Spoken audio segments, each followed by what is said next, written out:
Hi. Hi, How are you, Beth? I'm good. How are you? I'm good. Thanks so much for joining me tonight. Oh, of course. Yeah, so you know what? I'd love for you to give us a nice introduction about who you are, what you do, and then we'll just take it from there. Yeah, of course. So I'm Beth Nicely. I've been a dancer my whole life. Professionally as a dancer, I have been a Radio City Rockette, and I've been in 6 Broadway shows. And then I'm also a certified trainer through the National Academy of Sports Medicine, as well as a certified pre and postnatal specialist, as well as a certified corrective exercise specialist. And I run my own fitness company. It's called The Limit. It's a dance, hit, and tone workout. I love it. I love making everyone strong. And yeah, that's about it. Yeah, awesome. So, I'd love to hear about what inspires you in your dancing career to I was about to say jump ship, but it's not jump ship to the world of fitness, but rather, I guess maybe incorporate that and really join that world full force, in regard to all of these multi-certifications that you have. So I'd love to hear about, at what point did you decide, like, this is something I want to do? Yeah, what's interesting is that a friend had told me about a workout company that was hiring trainers, and I've always loved fitness on top of being a dancer. I've always done. I used to do gymnastics. I used to I run a lot. I've always been a runner, and so when this opportunity came in the world of performing, you aren't always in a show, and there can be long droughts to if you are working. And I actually auditioned to be a trainer at a company when I had not worked in a while as a performer, and took class all the time. But I was like, you know what? I love fitness. This is an opportunity. Why not? And then I fell in love with it. Not only sharing like training and teaching people and making them stronger. I just noticed the more I trained, the more knowledgeable I came, the better dancer I became. And and it just kind of married both worlds beautifully. So yeah, that's kind of how it fell in. It was a lack of performing work that gave me the interest to pursue it. Yeah, and that's such a good point because it's definitely an outdated mentality to feel like dancers need to only be in the studio. I mean, at this stage of the game, 2022, we know that Mhm. dancers need to broaden their training to excel in the Yeah. studio.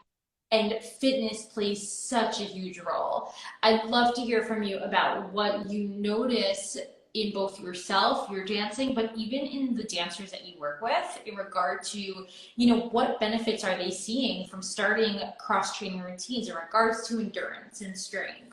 Oh, for sure. It's a rule of thumb in anything you do, any athlete in any sport, dancing is included, dance is a sport. It's imperative to cross train because the most injuries happen from repetition and repetition of doing the same exercises, the same moves, the same sport, over and over and over, and nothing else. No other muscles that help assist those muscles getting challenged and strengthening. So most injuries happen from repetition. And if you're a dancer, specifically ballet, you're externally rotated so much unless there's choreography where you're turned in every once in a while, you know. So those external rotators are used and they need some help, you know. Mhm. Hmm. I remember when I first started doing Pilates, like 10 years ago, I went into the studio and was doing everything on my own terms, turned out, because it felt so uncomfortable to me to work in neutral and to work in parallel. Mhm. And luckily, I had a teacher, an incredible teacher, who told me, she's like, I know there's discomfort in changing this position, but you need to rewire what's going on right now, because the reason this is so comfortable is because those muscles, I don't know the terminology. I'm a dietitian, so Yeah. those muscles to stay in parallel and to work through neutral, they got to be developed more. So you're so right in the sense of I love how you put it. Repetition is, I guess, one of the leading risk factors of injury. And, we actually see this with nutrition too, in regard to, in two realms. The first being bone health being a huge indicator of injury risk, but also in the dangers of repetition, even with food, with dancers becoming way too comfortable and eating the same foods all the time, just, for reasons of maybe, feeling like they need to stick to a clean diet or a healthy diet. So we see a lot of repetition there, and that too being very limiting on the nutrients that their body's getting. So I think that's so important to think about how other aspects create a well-rounded dancer, and that includes cross-training. Oh, absolutely. And it's interesting for you, I'm not a nutritionist or a dietitian, and but I am an athlete, and Yeah. have learned what I need to fuel myself, and what it's not possible to, perform at your highest level without the proper fuel. So it goes hand in hand of what you put in your body and how you exercise your body and cross train. And you know what, overall for me, it's important to work different muscles. The body follows the path of least resistance, right? So you're, like you said, with turned out, if you're doing that all the time, your body's going to be like, we just want to do that because it's just easy. Like that's what we've been doing all day, every day. And it's just easy. But following your body is smart, it will adapt and get strong at what you give it, but it also will adapt and get really weak at what you don't give it.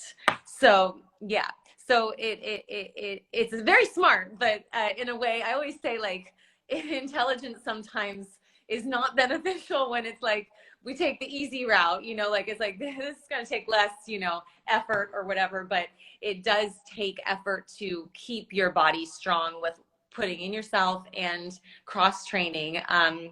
But I think circling back to what I love helping dancers with, aside from strength training and all that kind of stuff, is cardiovascular health and ability. In my career as a dancer, there's a huge lack of endurance in dancers.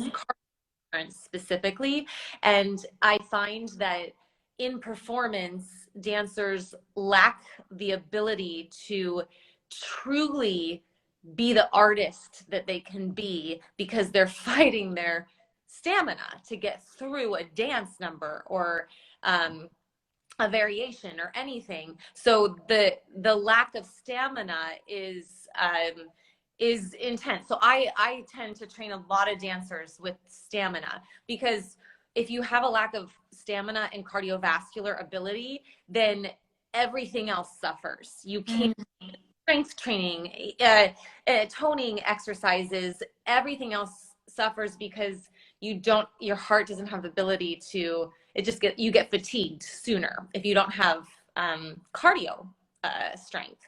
So it's pretty awesome to see the difference after a certain amount of training in any dancers I train, their ability and the artists they become because they're not fighting trying to get through it.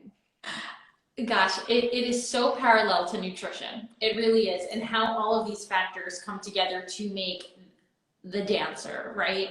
In regard, immediately what came to mind for me, carbohydrates and dancers not eating enough carbohydrates. And understanding, once we start to incorporate that into their meal plans, understanding the role that even that plays in their cardio endurance, as interesting as that sounds, it reminds me, the way you so beautifully put it is, it helps to, sorry about that.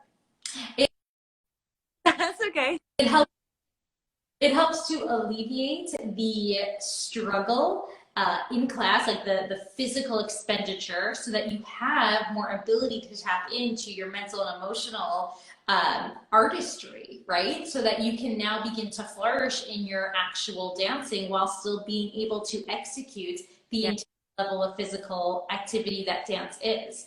So I think that is such a critical point. And on that note, what are some, obviously we won't go into too much depth, and I'm going to guide all dancers to your resources and how they can, work with you and what you have to offer. But what are some quick tips in regards to enhancing cardio endurance, especially for dancers? Because I agree, that's obviously sometimes one of the biggest missing links in a dancer's training. hmm Yeah, I am a huge fan of circuits and HIIT, getting the heart rate high.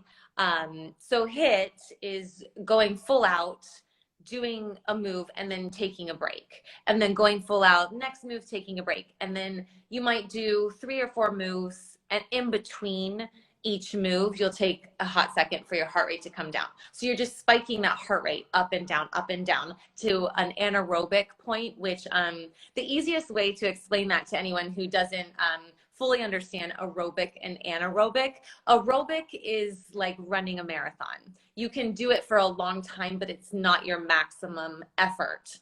And anaerobic, I like to explain, that's when the feeling when you feel like you're going to vomit or you can't breathe very well.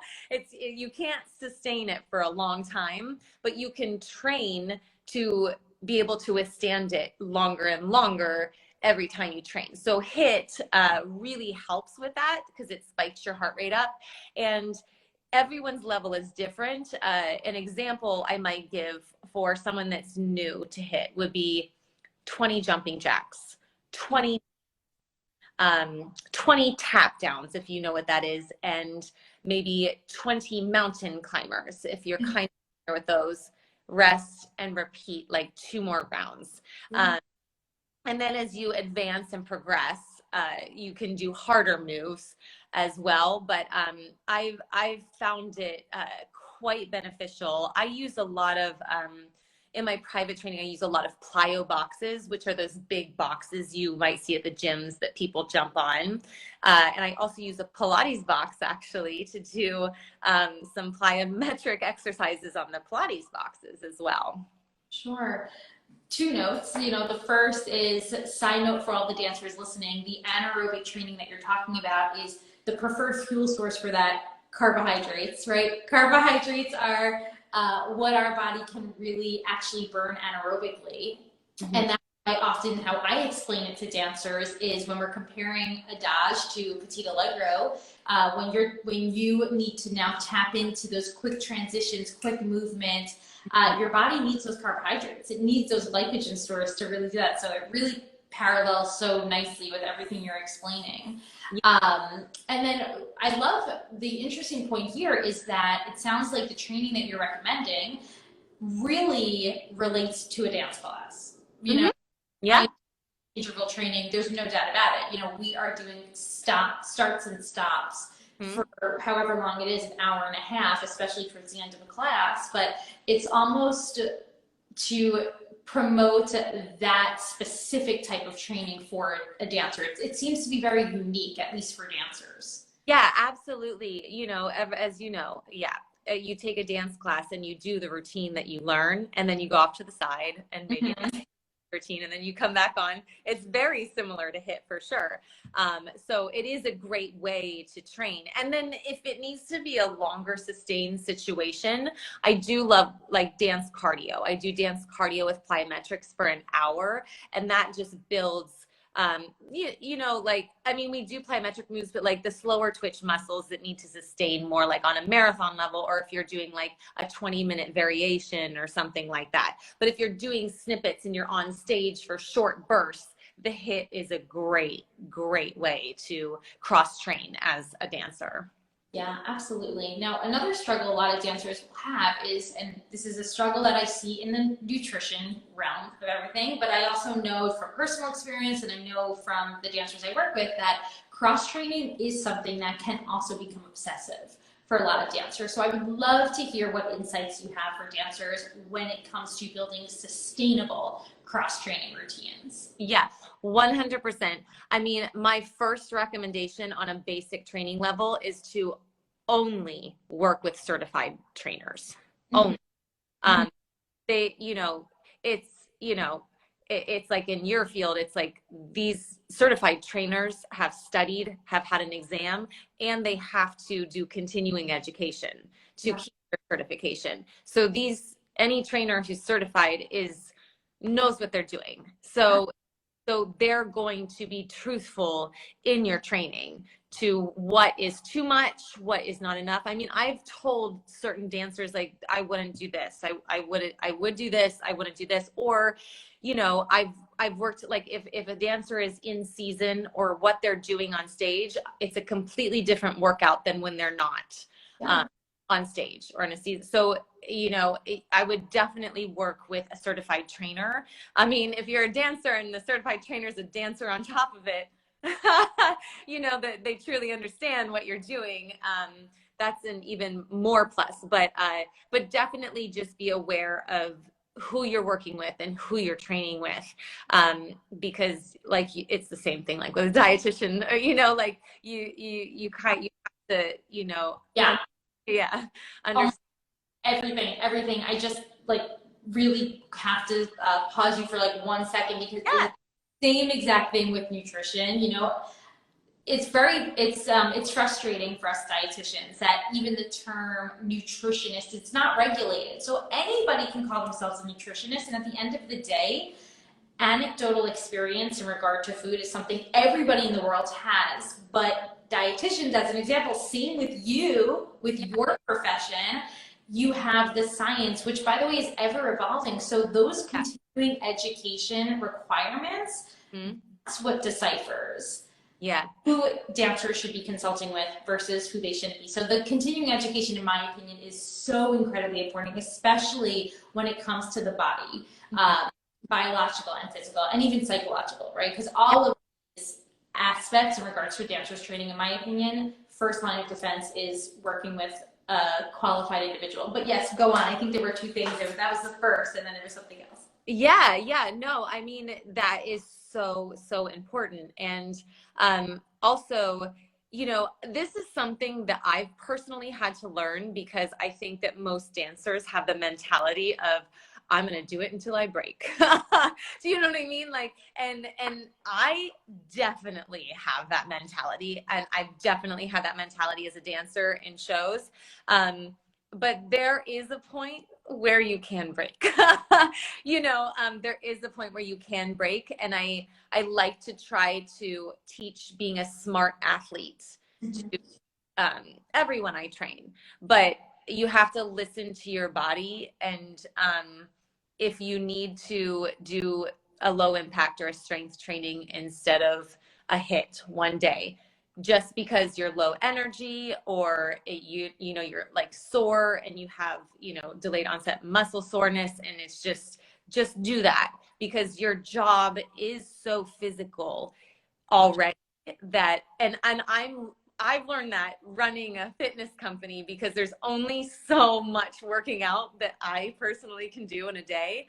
So I've learned to navigate and really be a smart athlete on what I'm doing. Always in a performance, 150% full out with great conviction, for sure. But just make sure when you get to that performance, you can give that, is, in the mindset to know.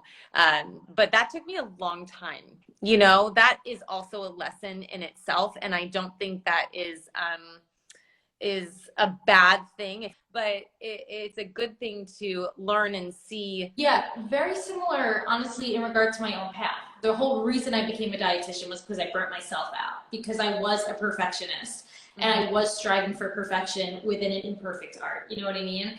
And the thing is that dancers now have access to people like yourself, like myself, who have experienced this and who have now are devoting their current careers to helping in the prevention so that younger dancers actually don't have to get to that point, because again, where the science is now is so different from where it was when we were dancing. You know, the science has come a long way, especially like in my world, in the nutrition world. You know, we know restrictive dieting doesn't work. We know that it leads to injuries. We know that it leads to burnout and the end of careers. Mm-hmm.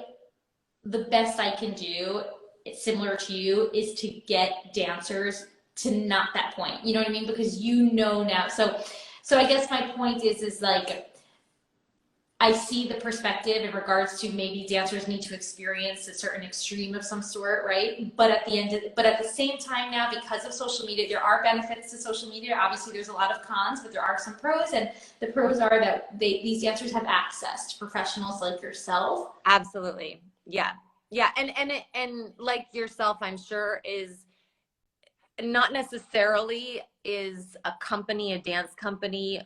If it's a great one, awesome. But do dancers feel comfortable? It doesn't necessarily feel like a safe space where they can feel like they're not strong. So it's definitely, I love training, like when I train dancers, it being a safe space for them to say, my knee's actually hurting. Great. Let's stop. Let's figure out where in your knee is it hurting. Let's look at your form a little closer. Let's see what you might need to adjust everything. And so that when you get in a studio or rehearsal and you're not feeling super comfortable to say like, my knee's hurting, that's a really hard thing to say in a rehearsal when you want to be like strong and trying to prove yourself. So to have a safe space to really have some to talk about something that's bothering you physically and what can we do to strengthen it is so imperative, I think. And like you said, the mental and the physical aspect of it, if you have someone that you know you can talk to about that, that knows what they're doing is, and that can help you, that is like huge. I know for myself, you know, running a marathon, running a marathon is like crazy, and you're like dancers, you're always going to have something that you're dealing with if you're doing like an extreme sport like that. And so I'm like a certified trainer, but even certified trainers need someone that they can refer to. So I have a physical therapist, an amazing physical therapist, just having her and her saying, during this marathon, if you need to call me, if something's acting up and you need to call me, just call me and I'll try to walk you through it. And I didn't need to call her at all, but just having that option changes your mind, your mental state, and your body, you know?